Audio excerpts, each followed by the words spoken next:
Mas nessa noite nós temos conosco o pastor Cláudio Duarte, a quem eu chamo aqui. Seja muito bem-vindo a Ribeirão Preto, meu irmão.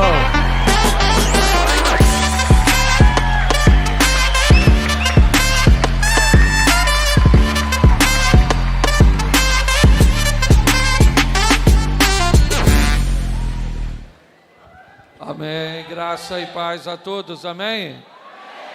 Glória a Deus. Para mim é um prazer muito grande poder estar aqui nesta igreja pela primeira vez, mas nessa cidade já estive algumas vezes aqui, tenho feito alguns eventos nessa cidade, sempre sou muito bem recebido. Esse ano eu ainda tenho um evento aqui e eu sou muito grato, certo? É um grande prazer, Danilo, poder estar contigo, com sua casa, a igreja que o Senhor tem entregue em suas mãos.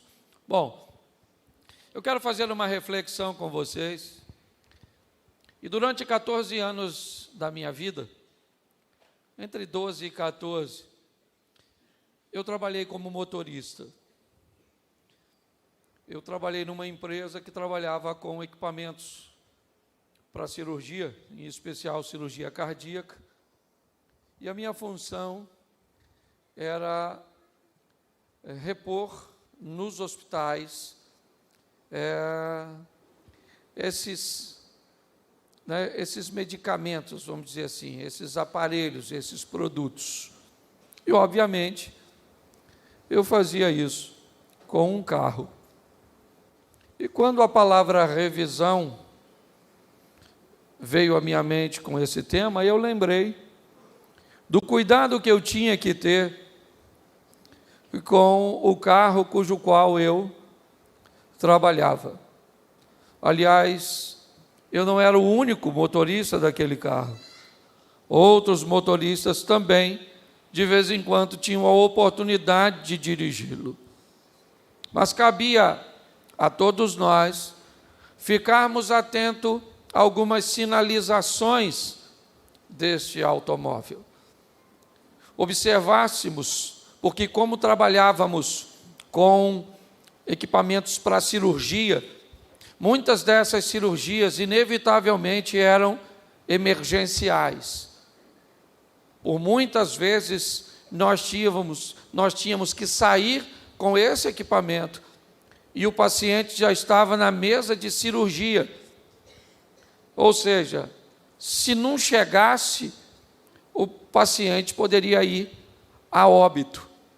Então, se tinha uma coisa que precisava estar funcionando bem, era o carro. E para que ele funcionasse bem, nós tínhamos que estar muito atentos à necessidade das revisões, daquilo que precisávamos fazer antes que o problema aparecesse. Nós tínhamos basicamente um relatório daquele carro sobre a última revisão, a última troca de óleo, as pastilhas e tantas outras coisas. Eu estou falando de coisas simples, mas que nós tínhamos que estar atentos, porque trabalhávamos sempre com uma revisão preventiva, com uma manutenção preventiva. Antes do problema acontecer, nós estávamos atentos que aquela peça poderia apresentar um problema. Então, nós levávamos este carro num período correto. E dificilmente, poucas vezes, nós vimos um carro parando na rua ou quebrando, porque as revisões estavam sempre em dia. Então, hoje eu quero fazer essa analogia com vocês sobre fazermos as nossas revisões. Dá uma olhadinha, porque examinar a vida do outro é mole. Difícil é olhar para a sua. Vou usar um exemplo que é grosseiro, e eu sei que é, e eu gosto desses exemplos grosseiros, porque eles não saem mais da sua mente. A Bíblia diz: examinai o homem a si mesmo e vede se não estás reprovado. Porque na presença de Deus, quem está na presença de Deus, de fato, não tem tempo de olhar a vida do outro. O profeta Isaías está diante do Senhor, no ano que morreu o rei Uzias, viu o Senhor assentado sobre o alto e sublime trono, a orla do seu manto enchia todo o tempo, os serafins estavam acima dele, cada um deles tinha 6 asas, com 2 cobriu o seu rosto, com 2 cobriu os seus pés, com 2 voava e clamava: santo, santo, santo, é o Senhor dos exércitos, toda a terra está cheia da sua glória. Então os umbrais das portas se estremeceram com a voz do que clamava, a casa se encheu de fumaça, e disse eu: ai de mim, que vou perecendo. Porque na presença de Deus você não tem tempo para olhar a vida do outro. Se você consegue olhar nitidamente a vida do outro, você pode estar na presença de qualquer um, menos na de Deus. Porque na presença de Deus você só tem olhos para você mesmo e para as suas mazelas que precisam ser deixadas para que você consiga desempenhar em Deus, certo, com maestria, aquilo que Ele tem para você. É assim que funciona. Mas examinar a si mesmo, um exemplo categórico e grosseiro para mim, é a ida ao banheiro. Aquilo é autoexame. Você se limpa e joga o papel fora? Sim ou não? Claro que não. Você limpa, examina. E aí então você joga fora.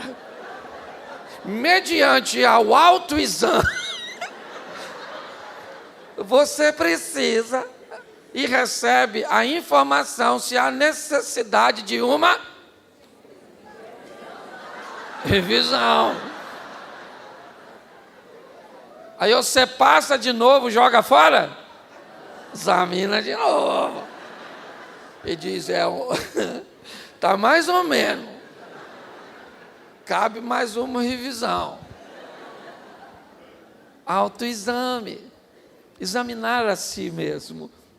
Ok? Eu quero fazer algumas colocações. Olha, por favor, se você veio aqui pela primeira vez, eu não sou pastor dessa igreja. Eu estou de passagem, ok? Eu só vim aqui para arrumar problema para o pastor local. Depois eu vou embora e ele resolve. Então, algumas coisas precisam estar em dia na nossa caminhada cristã. Nós estamos numa batalha, numa guerra, num ambiente onde precisamos avançar, conquistar e proteger. Esse é o ambiente da guerra. Eu avanço, conquisto, protejo, avanço, conquisto, protejo, avanço, conquisto, protejo. Então tem algumas coisas que eu acho, certo, que vale a pena você avaliar. Talvez não seja na ordem que eu vá apresentar, de acordo com o seu ministério e aquilo que você desempenha, mas eu acredito que para todos nós, os exemplos que eu vou dar, eles serão bem úteis para que tenhamos um desempenho na obra do Senhor. E se você notar que nesta área você já está meio desgastado, ok? Se nas áreas que eu apresentar você acha que você precisa fazer uma manutenção, é isso aí, faça a revisão e vamos embora, vida que segue. Tá certo? Bom, eu queria que, se você gosta de anotar, vai aí, certo? O primeiro ponto: fé. Isso, eu quero primeiro falar de fé. Nós precisamos fazer uma revisão, porque o desgaste, ele tem a ver com a utilização, com o uso, com o estresse. O que é o estresse? O estresse é um desgaste. Se você pegar seu carro, colocar num elevador, num macaco e ligar o carro, as rodas vão girar, sim ou não? Sim. Ok? Os pneus vão girar, as rodas vão girar, porém não tem contato com o solo. Se não tem contato com o solo, não tem desgaste. Quando você coloca ele no chão, ele gira a um desgaste duplo. Desgasta o solo, o asfalto, e desgasta a borracha do pneu. Então, inevitavelmente, ao longo da minha caminhada, nós vamos utilizando isso. E uma das coisas que vamos precisar, e muito, é de fé. Sem fé é impossível agradar a Deus. Está logo no Gênesis 1, quando Deus começa a chamar à existência as coisas que não existem, como se já existisse. Isso é fé. Entendeu? Fé. Olha, não depende do que você esteja vivendo. Às vezes você está numa necessidade tremenda e não consegue ter fé. Um dia o garoto está endemoniadinho lá, lembra o menino endemoniado, que o discípulo estava a fim de expulsar. Aí falaram, sai demônio, sai demônio, sai demônio. O demônio não saía, que era um demônio teimoso. Quando de repente, quem é que chegou? O chefe dos crentes. Jesus chegou, certo? Aí falou, o que é que está rolando aí? Qual é o papo? Qual é o problema dessa confusão, desse furdunço? Estão discutindo com o meu discípulo, com a minha rapaziada, com a minha patota, com a minha equipe. Aí a multidão foi para Jesus, e aquela confusão toda, e o demônio está lá. Aí o moço falou assim, sou eu, moço. O problema sou eu aqui, sabe? Eu trouxe meu garotinho endemoniadinho, ó. O garoto lá. Aí trouxe para o seu discípulo está preparado ainda não. Eles tentaram expulsar, mas não conseguiram. Jesus falou, geração incrédula, até quando ainda vou sofrer com você? Traz o garoto, a embalagem com o demônio. Aí trouxeram o garotinho. Quando o demônio viu Jesus, aí que ele ficou endemoniado mesmo, aquela tribulação toda, e o menino começou a se contorcer. Jesus falou, olha a calma de Jesus. Há quanto tempo acontece isso? Eu morro de rir lendo a Bíblia. Quanto tempo, rapaz? Que história é essa? O demônio está lá, liberto. Jesus vai conversar. Pai, parece doutor, médico, né? Médico dos médicos, sabe como é que é? Quanto tempo acontece isso? Ele falou, desde garoto, já é um demônio da família, esse demônio. Já está há tanto tempo com a gente que eu nem sei se eu quero que ele vá embora. Se o senhor puder, olha o que ele fala para Jesus, olha, o cara está com filho endemoniado, está tentando de todas as formas. Quando Jesus está lá, Jesus pergunta há quanto tempo, sabe o que ele diz? Se o senhor pode, olha só, se o senhor pode fazer alguma coisa. Em outras palavras, ele está dizendo, eu já estou tão decepcionado por onde eu tenho passado, que eu já nem sei mais se o senhor pode. Se o senhor puder, expulsa o demônio do garotinho. Jesus falou assim, vamos fazer o seguinte, se você puder crer, eu expulso. Ele olhou e falou, pior que eu estou precisando crer, mas está tão difícil. Senhor, eu creio, mas ajuda na minha incredulidade. Aí Jesus falou, bom, já que tu pediu, me ajuda. Não era isso que eu queria ouvir, mas tu foi esperto. Jogou a bola para mim, se eu posso, eu joguei para tu, se você creu, você jogou para mim, me ajuda. Agora é só eu chutar para o gol. Jesus falou, demônio, sai do garotinho agora e nunca mais entrar nele. Sabe quem estava perto, sabe o que falou? O menino morreu. O pai deve ter pensado, não era isso, poxa. Agora não entra mesmo, o demônio não entra no defunto, acabou, matou meu garotinho. Você está rindo? Ele precisava ter fé, sim ou não? Ele estava numa situação difícil, sim ou não? Mas ele conseguia, sim ou não? Então, você não é diferente. Tem hora que você precisa, mas não tem. Então nós precisamos de fé. Sem ela é impossível agradar a... É assim que funciona. O justo viverá da... Mas você precisa fazer uma manutenção para ela estar lá. Pastor, como é que eu faço manutenção? Vivendo das experiências pequenas. São as pequenas experiências que mostram para você que Deus está contigo. Esse dia eu fui viajar, e aí cheguei lá meio atrasado, fui fazer meu check-in, a menina falou, fechou. Eu falei, fechou não, garotinha. Eu tenho que ir nesse voo. Ele falou, moço, fechou. O senhor perdeu o voo. Falei, não, garotinho, eu acordei cedo, mas o tranca-rua estava solto aí, o trânsito estava ruim, por isso que eu não cheguei. Aí, eu estou querendo ir, o avião está lá, eu estou aqui, me bota lá, garotinho, pelo amor de Deus. Ela falou, moço, o senhor não está entendendo. O senhor não vai mais nesse voo. Aí a gente já, né? Aí eu virei assim, que o crente é meio doido, né? Virei e falei, Jesus... O senhor acredita que o senhor vai sozinho nessa agenda? Porque essa garotinha falou que vai deixar eu ir, não. Ela falou que o negócio lá não dá para ir mais, o avião está lá, eu estou aqui, ela está querendo discussão, eu não estou querendo discutir, eu só quero ir. Tá bom? Me ajuda aí, porque... Quando eu voltei para o guichê, tinha 2 garotinhas. A segunda garotinha me viu e fez assim. Pastor Cláudio, é o senhor? Eu amo o senhor. Eu falei, garotinha, eu ainda não gosto de tu.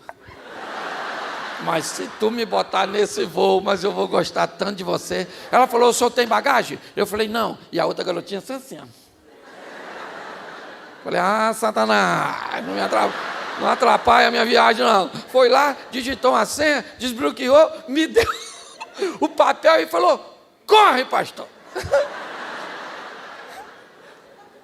Eu pensei comigo, manda um Usain Bolt correr atrás de mim para ver se ele pega. Não. Saí correndo e no caminho fui falando, ai Jesus, nós bem vamos junto. Para você pode parecer pequeno, mas são experiências pequeninas, entendeu? Na nossa individualidade, na nossa intimidade. Davi enfrenta Golias porque matou leão e urso, porque é na intimidade que nós vamos fortalecer a nossa fé. Aprenda a valorizar as coisas pequenas que Deus faz por você todos os dias. Fé. E para mim, o cara da fé é Abraão. Pensa num cara. Eu olho para o Abraão. Tanta coisa para eu pensar que ele teve fé. Eu imagino um cara de 99 fazendo amor com a dona de 89. Isso é quase um crime.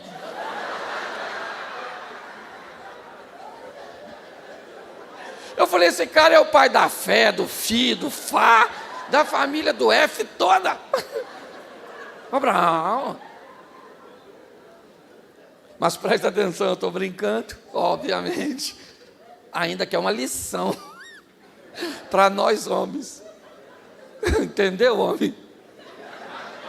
Tu tá com 50 e não tá pegando nada, maluco. O Abraão estava com 100. Falando para Sara, vamos, Sara. E Sara falando, vai devagar, Abraão. E ele diz, nem precisa pedir pressa, minha filha.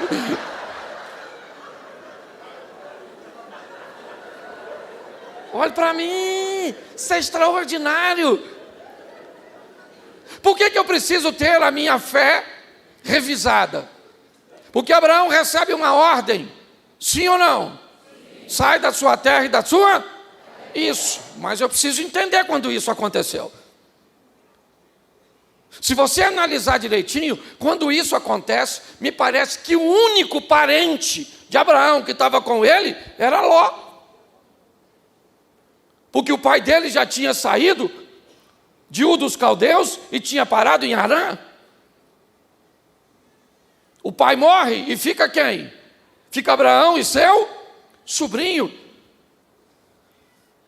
E quando Deus diz a Abraão, sai da sua terra e da sua parentela, me parece que ele só tem uma coisa para deixar, e esse alguém é Ló. Que na verdade, ele é órfão, ele é sangue de seu sangue, Sarai já é estéril, e ele sabe disso. E se você observar, ele era um homem próspero e prosperou com isso.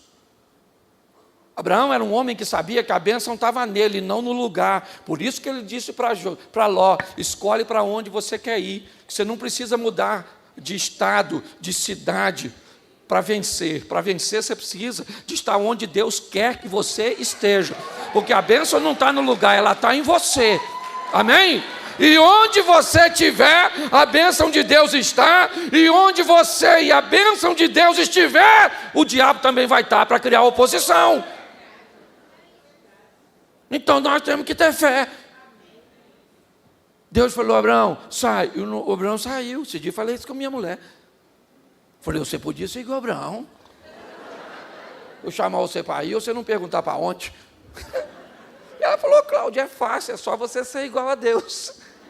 Aí eu falei, então deixa quieto, que não vai rolar não. Vai ser difícil.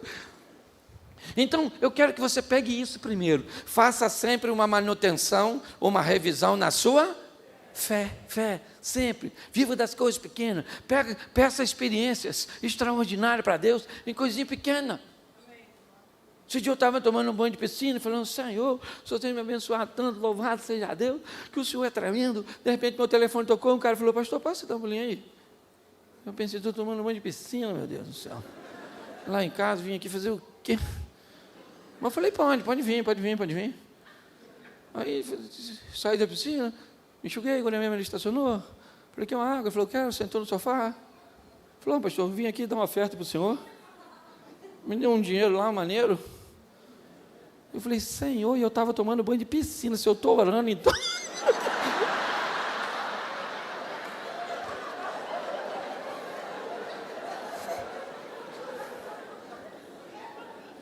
Coisas pequenas, experiências com Deus.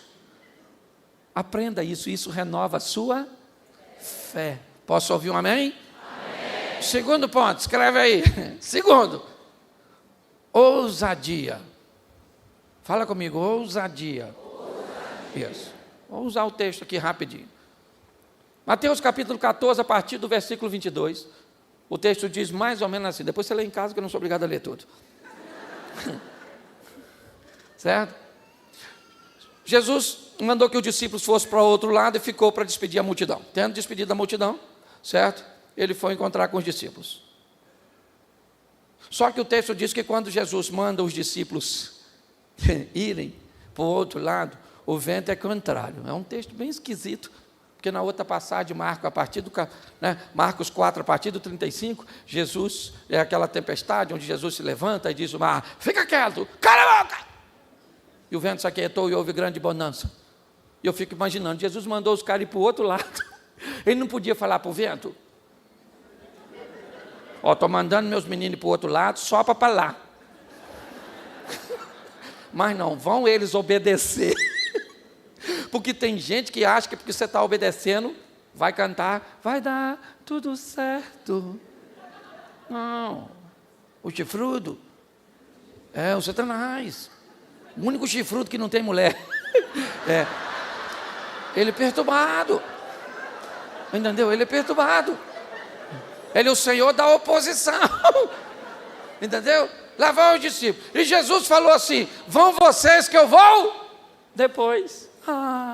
Depois. Eu imagino os discípulos falando, depois. Depois como, rapaz? Se nós vamos no barco?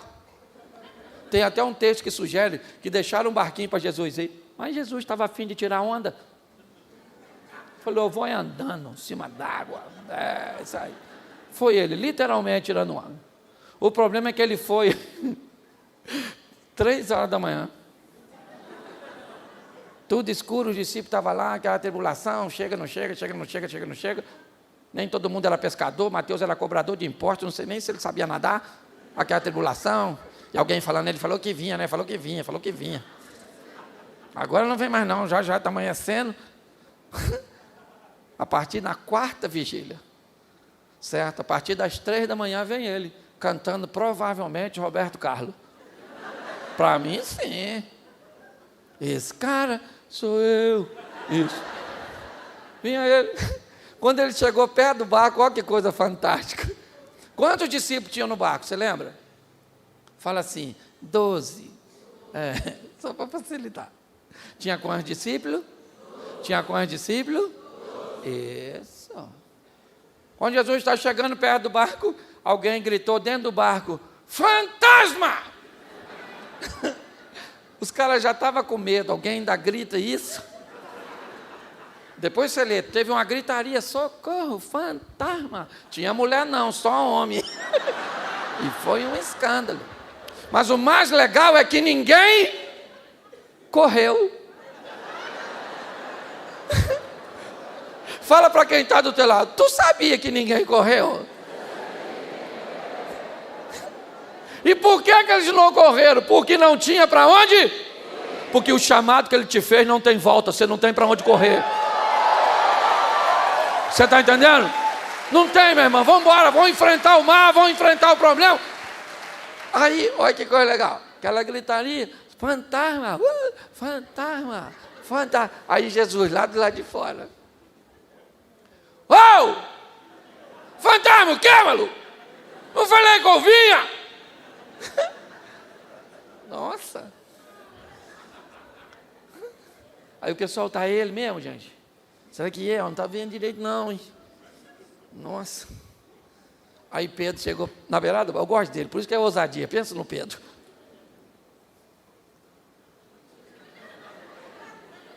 Aí!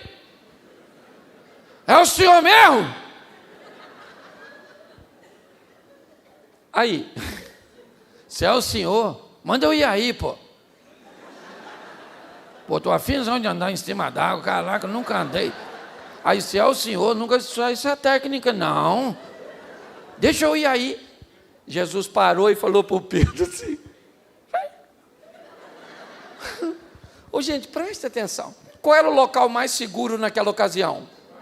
Se você estivesse lá, onde você ficaria? É isso, você quer viver o incrível, sensacional, extraordinário, mas não quer sair do barco. Você quer viver coisas diferentes, mas está fazendo o que todo mundo está fazendo. A vida está esperando que você faça o que você nunca fez, para ela te devolver o que nunca te deu. Você consegue entender isso? Aprenda isso. Ousadia. Pedro está lá e falou: Senhor, deixa eu ir aí.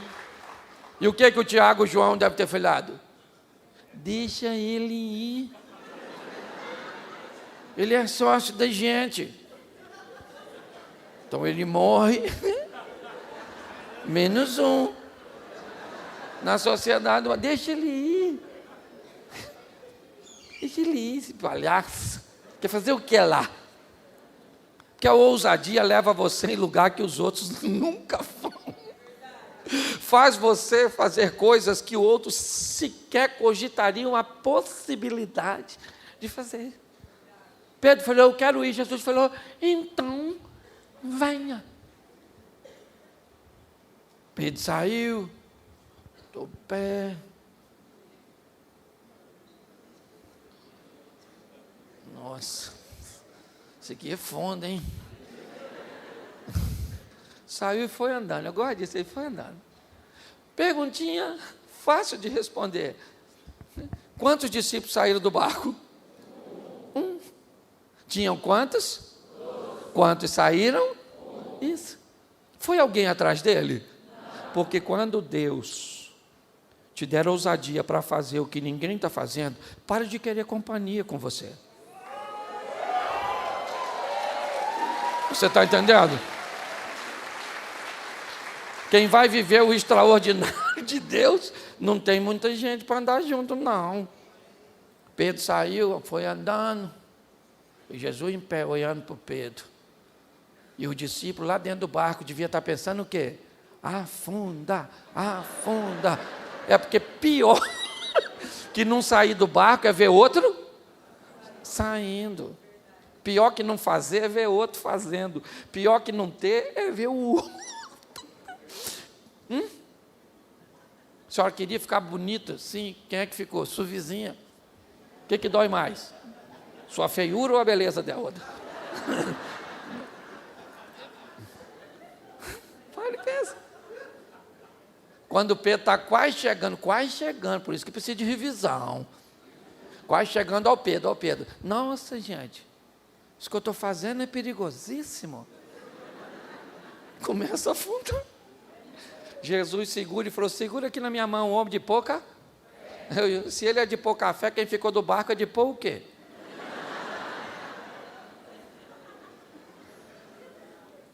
Segura aqui, Pedro. Aí Pedro segurou e deve ter ido junto. Vamos embora, Jesus, vamos embora, de mão dada mesmo. Mais seguro, né? Entraram no barco. Quando ele entrou no barco, sabe o que a turma que ficou no barco falou? Verdadeiramente, o Senhor é o Filho de Deus. Pedro falou: carne de pau. Agora é mole. Sabe qual é a diferença desse texto?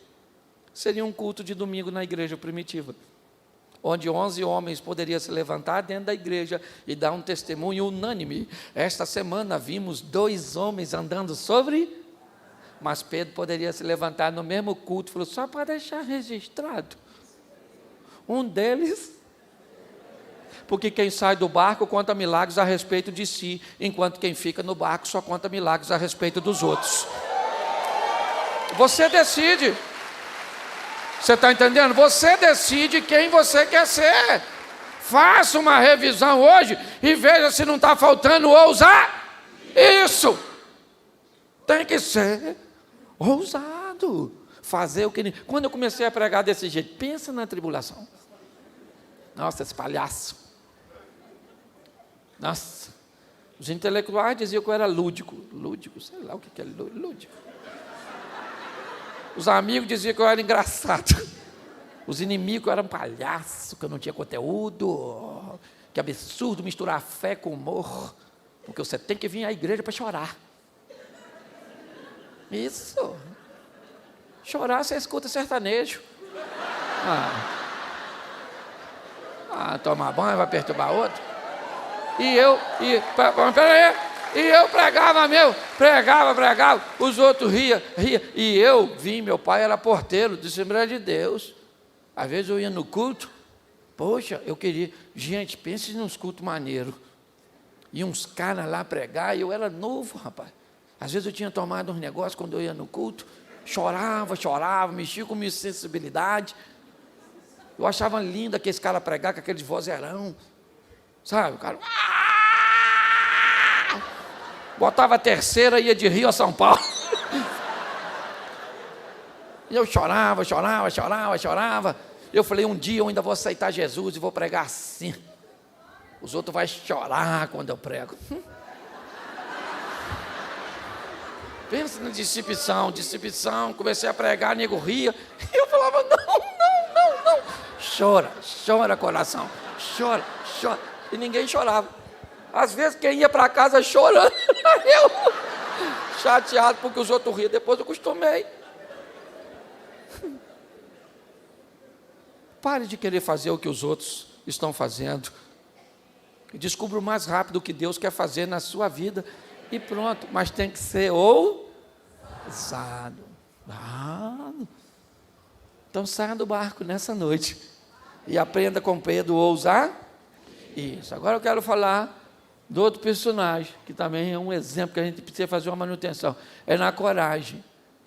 Porque às vezes você tem fé, é ousado, mas não tem coragem, gente. E para isso, nada melhor do que falar do Davi. Porque pense num garoto corajoso, encarar aquele cara grandão. Sim ou não? Sim ou não? Isso, Golias era matador profissional, quase matou a mãe dele quando nasceu, de tão grande que era. Parto normal, nascendo um garoto aqui. Quase matou a mãe. Eu gosto dele, desde Davi era um cara que tudo que ia fazer, fazia da melhor maneira possível. Pode notar. Está ele lá, enfrentando um leão, um urso, só bicho perigoso. Tudo bem que não foi o primeiro bicho que ele matou. Para mim, o primeiro bicho que Davi matou foi uma ovelha. Criava ovelha para comer. Então, teve que matar, sim ou não? Provavelmente também deu uma enfrentadinha num lobinho, que era perigoso, mas nem tanto. Depois enfrentou um ursinho, depois um leãozinho, depois um gigantezinho, depois um reizinho, e depois uma gostosona. É porque os inimigos só...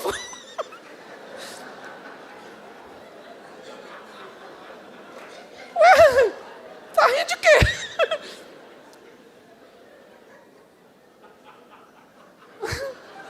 Aí, sabe o que mais me encanta? É que tem gente que quer entrar no cenário bíblico vencendo o gigante. Cuidado, principalmente com os coaches do momento. Cuidado, gente. São treinamentos extraordinários. Eu participo de diversos deles. Mas imagine o mundo dos felinos. Felinos, gatos. O gato de casa é um gato, sim ou não? A jaguatirita é um gato, sim ou não? O leopardo é um gato, sim ou não? E o leão é um gato, sim ou não? Olha que beleza. O leão mata e ataca um búfalo, sim ou não? Um leopardo mata um búfalo? Um leopardo mata um jacaré? Sim ou não? Mata. A jaguatirica mata o jacaré? Ah, mata não. O que indica que tem felino de tamanho diferente. Tem felino de pequeno porte, o gatinho. Médio porte. O leopardinho, a oncinha. E grande porte. Você tem que saber, todos eles são felinos, sim ou não? Porque em Cristo todos nós somos mais do que? Mas descubra seu tamanho, felino. Que às vezes você vai numa palestra, um leão olha para um gato e diz: você é leão. Você é leão. Você é leão. Estou treinando você para ser leão. Leão, leão, leão. Aí o gato faz miau. Leão. Aí manda o gato pular nas costas do búfalo. O gato virou churrasco.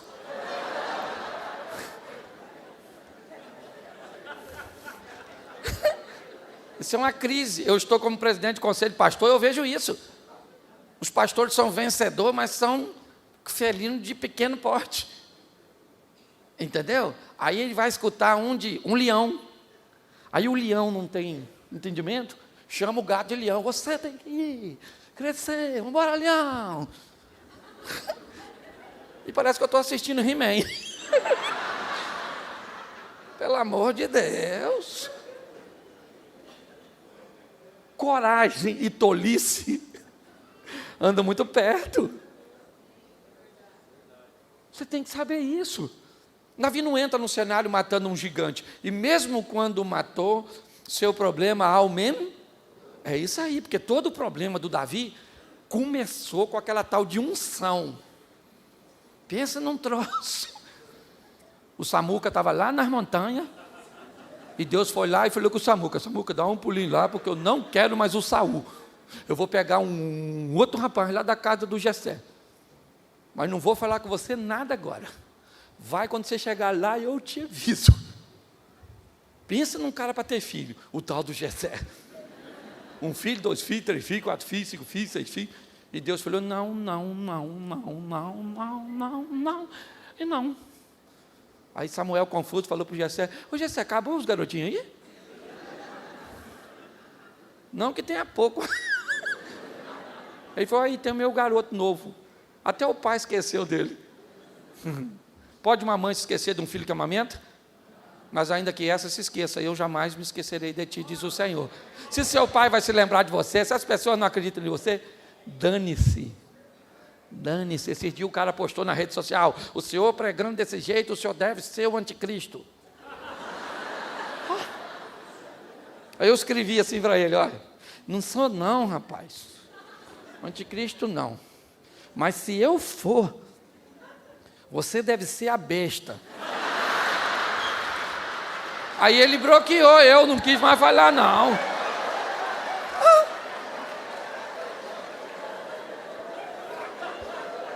Mas você tem que ter coragem para enfrentar.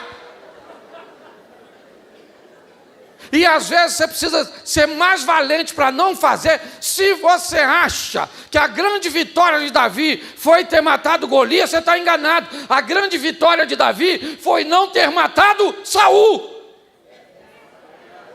Porque às vezes você tem que ser muito mais corajoso para calar a boca do que para falar. Tem que dar uma revisão na nossa coragem. Olhar e dizer: eu quero estar onde? Eu quero estar onde Deus quer que eu... E pronto. Se os outros vão entender, que entenda. Se não... Todo mundo falou quando Davi chegou lá. Pensa, Davi estacionou o jumentinho. Entregou lá um pãozinho, um queijinho, lá um leitinho. E aí o cara, aquele cara grandão, aquela coisa imensa, saiu, parecia um tanque de guerra com aquela indumentária. Falou: tem homem aí? Pô, um cara 40 dias pedindo homem? Fala sério.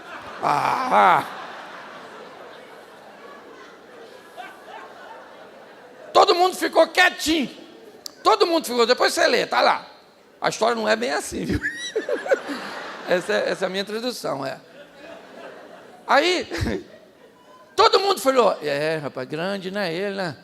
Um homem para lutar, duelo. Não tem nenhum doido aí não, rapaz, para encarar ele. Chegou o Davi.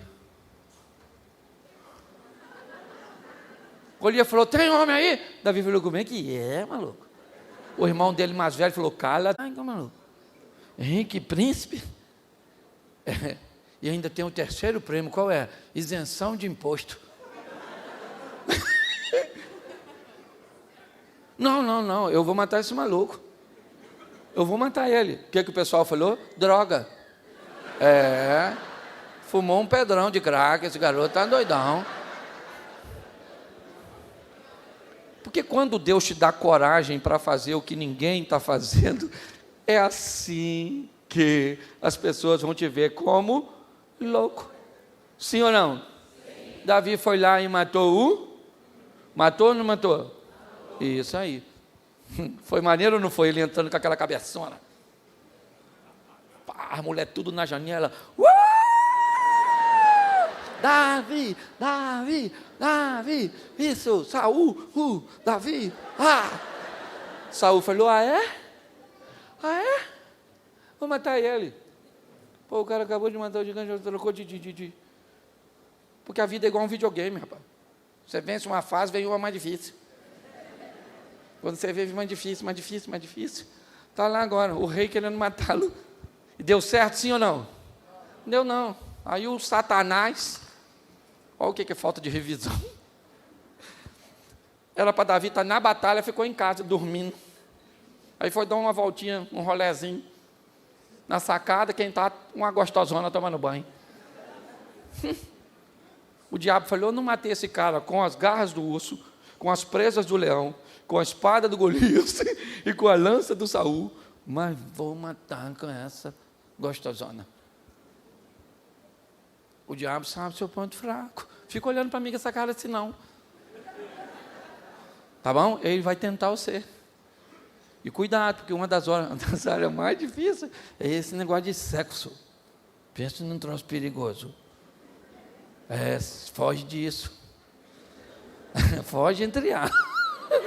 Não, é assim, é porque é muito confuso para nós, pastor. Porque olha só, solteiro pode fazer sexo? Mas quer? Quer? Mas pode? Mas quer? Mas pode? Mas quer? Casado pode fazer sexo? Mas quer?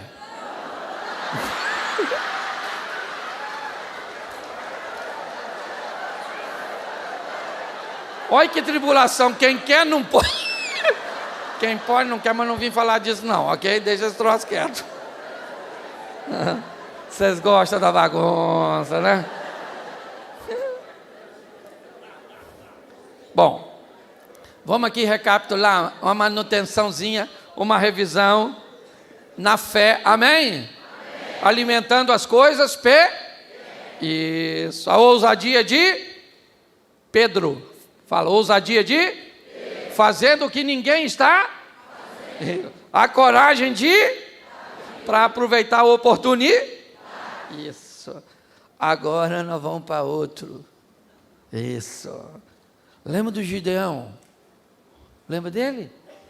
Isso. Aqui, camarada lá maneiro. Olha o que diz o verso 11 do capítulo 6 de Juízes. Então o anjo do Senhor veio, assentou-se debaixo do carvalho que está em Ofra, que pertence a Joás, o Abirezita. E Gideão, seu filho, estava malhando o trigo no lagar para salvar dos midianitas. E o anjo do Senhor disse o que para Gideão? Salve, homem valente, o Senhor é contigo. Eu imagino o Gideão olhando, valente? O Senhor é com a gente. Sabe de nada, seu anjo. Faz tempo que o Senhor não vem por aqui. Se o Senhor fosse conosco, nós não estávamos vivendo tudo o que estamos vivendo. Eu gosto de Gideão, sabe por quê? Porque ele está malhando o trigo no lagar. Lagar não era para malhar trigo. Lagar era para beneficiar uvas. Um tanque pequeno, normalmente esculpido em pedra, com um dreno na parte mais baixa. O trigo era malhado na eira, um espaço mais aberto. Dependia de uma pá para jogar ele para cima e o vento remover a palha. Tinha todo um processo.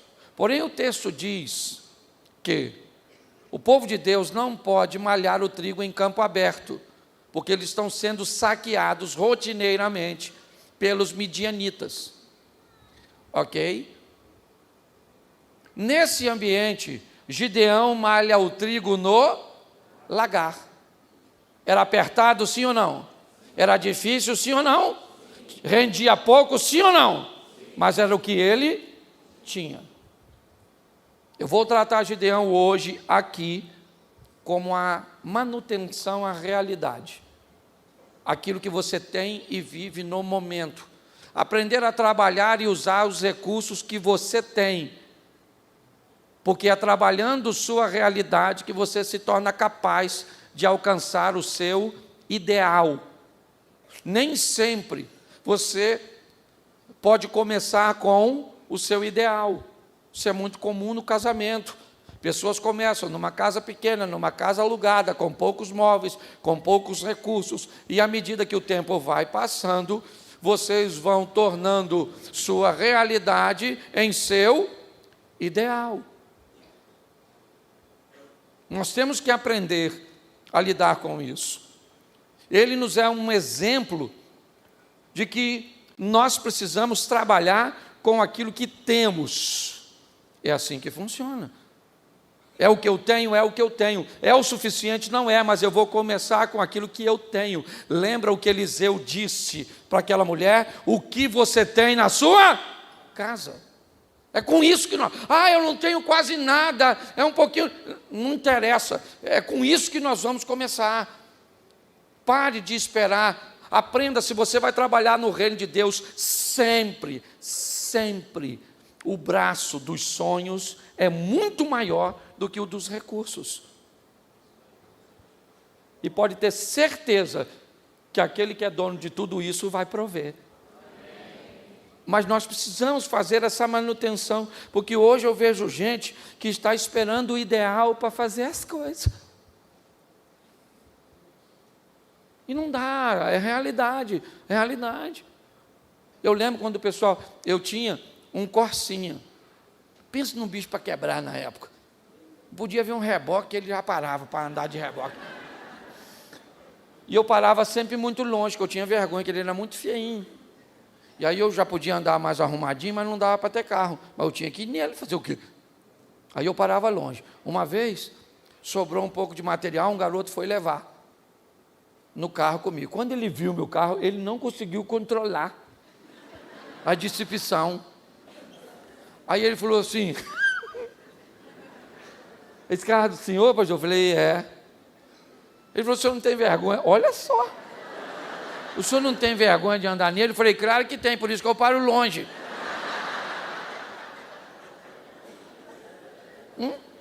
Por que o senhor não compra o carro melhor? Porque eu não gosto, eu gosto é desse. Entendeu? Esse carro é o meu sonho. Sempre quis ter ele, até o último dia da minha vida. Falei, bota esse troço aí, some sua peste. Por muitos anos, eu andei naquele Corsinha, porque ele era a minha realidade. Entendeu? Até eu alcançar meu ideal, eu preciso. A senhora quer um príncipe.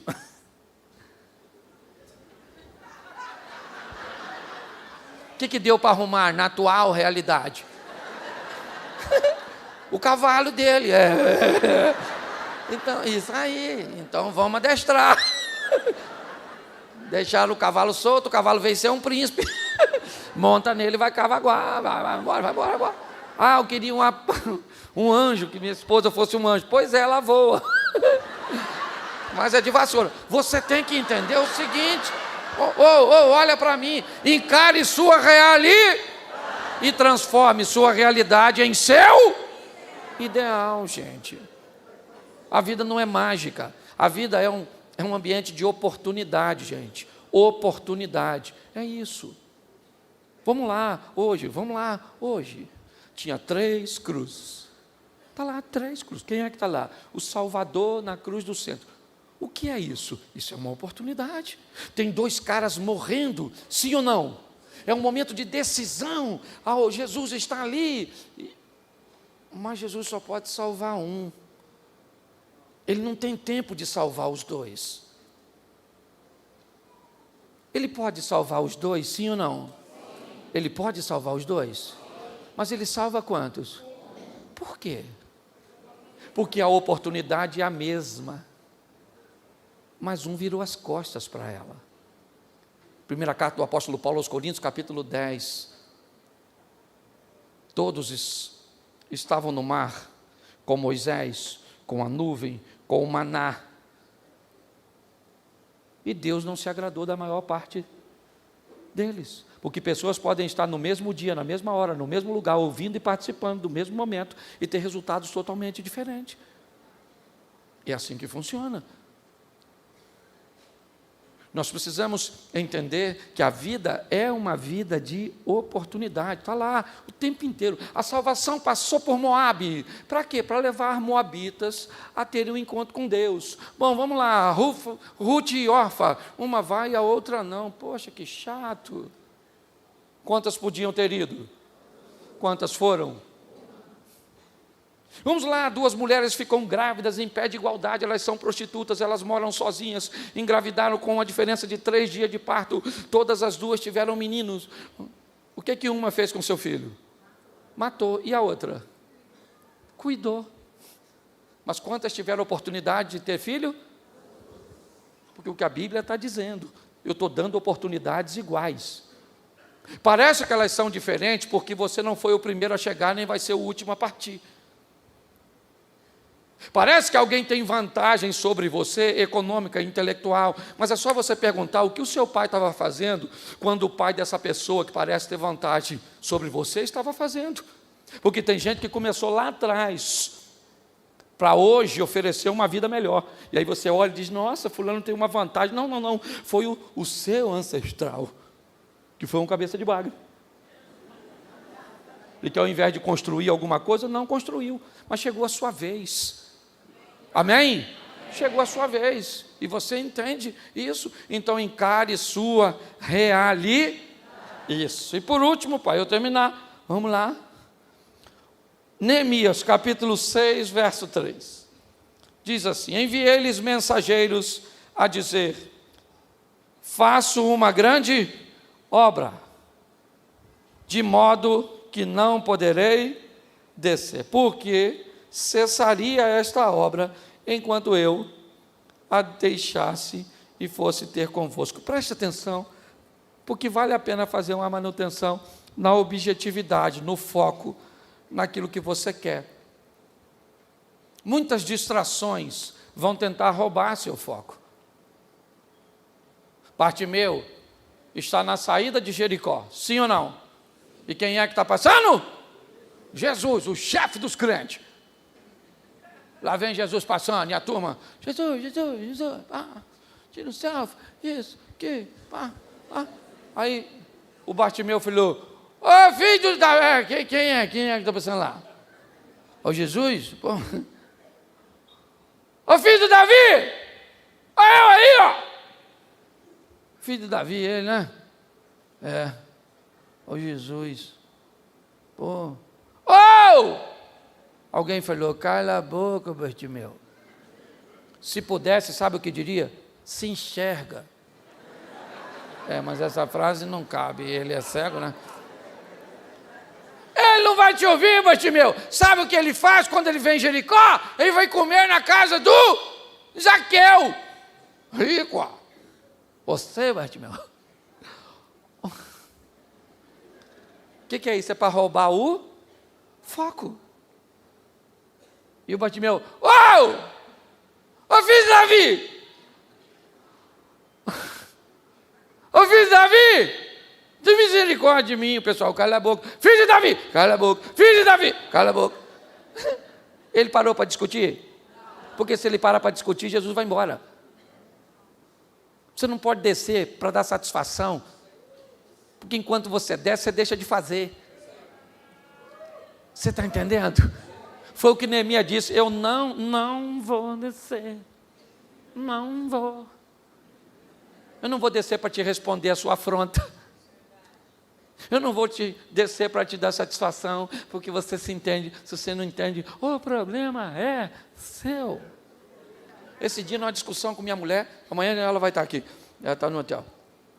Aí ela falou comigo assim: eu não entendo, Cláudio, por que você vive tudo que vive com Deus?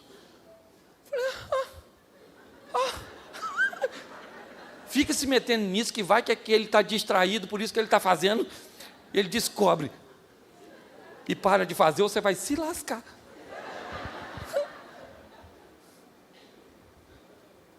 As pessoas não são obrigadas a entender, gente. Não desça para dar satisfação. Os caras estão dizendo, Neemias, desce, Neemias, desce. Ó, Neemias, estão dizendo que você está querendo se tornar rei. Ele falou, vocês estão mentindo, camarada, isso é fake news. O negócio é o seguinte, eu não vou descer, eu não vou me rebaixar. Faça uma manutenção. Dê uma olhada no seu foco. Entendeu? Seja objeto. Isso, então, faça uma manutenção na sua fé, fala fé. Faça uma manutenção na sua ousadia, fala ousadia. Faça uma manutenção na sua coragem, fala coragem. Assuma a sua realidade, fala realidade. E assuma a sua objetividade, fala objetividade. E vamos embora para frente. E vamos embora, continuar fazendo, trabalhando. Por quê? Porque Jesus está vindo aí, gente. Na verdade, as coisas já estão tão bagunçadas que eu acho que ele já saiu de lá. Ele já deve estar pelo meio do caminho aí, chegando, já. Entendeu? E aí? Que, nós temos que ter cuidado para não ficar. No céu nós vamos ter 3 surpresas. Primeira surpresa, cheguei. Caraca! Pô, maluco, eu vim, graças a Deus. Oh, meu Deus. Segunda surpresa, você. Nossa, controle de qualidade está muito bom, não. Terceira surpresa, cadê fulano?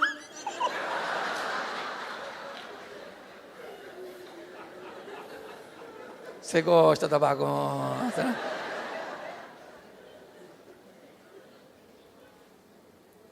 Fazer a revisão para não quebrar no processo, para não parar no caminho. Todas as propostas do Apocalipse são para uma classe de pessoa. Qual? O que vencer. Tem nem proposta para vascaíno. Pode notar.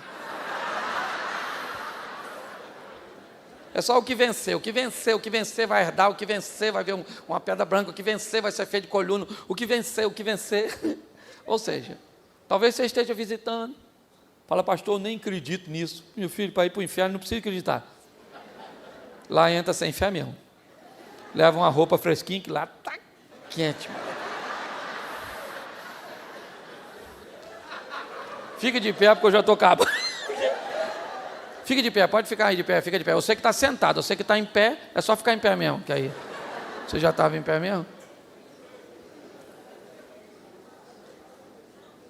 Você acredita que Deus te trouxe aqui para falar com você sorrindo? Amém? Você se divertiu? Pois é, que legal, hein? Nossa, está tão feliz, né? Ainda não resolveu nada, mas pelo menos fico feliz. Feche seus olhos agora, pode fechar aqui. Não vou pegar nada seu, não. Eu vim do Rio de Janeiro, Baixada Fluminense, o nego já botou a mão na carteira, celular. Feche seus olhos. Feche seus olhos.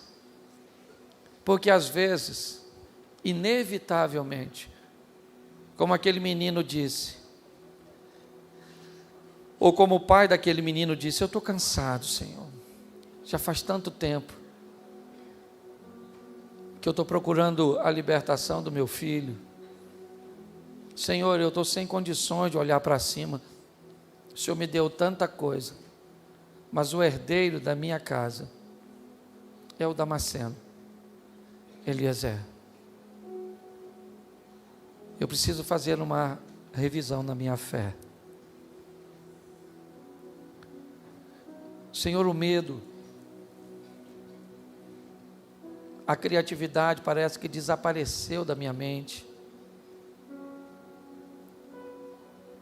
Eu não sei nem mais o que é ser ousado, o que é ousadia, para fazer algo de diferente para o meu casamento, para fazer algo de diferente para os meus negócios, para fazer algo de diferente para meu ministério. Senhor, eu estou como a maior parte dos soldados de Israel, olhando para o gigante e sentindo medo. Que eu possa lembrar dos leões e ursos que já venci para chegar até aqui, e lembrar que o Senhor está onde sempre esteve, no controle de todas as coisas. Senhor, minha realidade é dura, é de poucos recursos, é apertada, é como o lagar de Gideão. Mas o Senhor olhou aquele homem encarando sua realidade para malhar o trigo no lagar e disse: você é um homem valente, e por isso eu vou usar você para libertar o meu povo da mão dos midianitas. Senhor, nos dê condições de não perdermos o foco, de sermos objetivos, e de que pessoas e situações não nos façam descer para respondê-las no mesmo tom, descer, ó Pai, para que a Tua obra seja paralisada, em nome de Jesus. Que essas áreas hoje sejam revisadas, ó Pai, porque este é o propósito, preparar e capacitar pessoas como soldados, aptas para lidar nas diversas áreas da guerra, alguns na infantaria, outros na cavalaria, outros, ó Deus, nos mares, no céu, no serviço de inteligência. Na guerra que estamos, precisamos de pessoas aptas para lidar em todas as áreas, porque o inimigo nos ataca de todos os lados. Continua conosco, Senhor, e que tudo aquilo que foi falado aqui não se perca, e que essa seja uma noite extraordinária, uma noite de milagres, ó Pai, porque o maior milagre é a transformação da nossa mentalidade. Aprendemos com Tua palavra, ó Deus, que o Senhor não nos transforma, o Senhor nos dá a ferramenta, por isso é transformai-vos, e que essa seja uma noite de mudanças. Muito obrigado por fazer parte deste momento, em nome de Jesus. Você pode glorificar e aplaudir o nome do Senhor.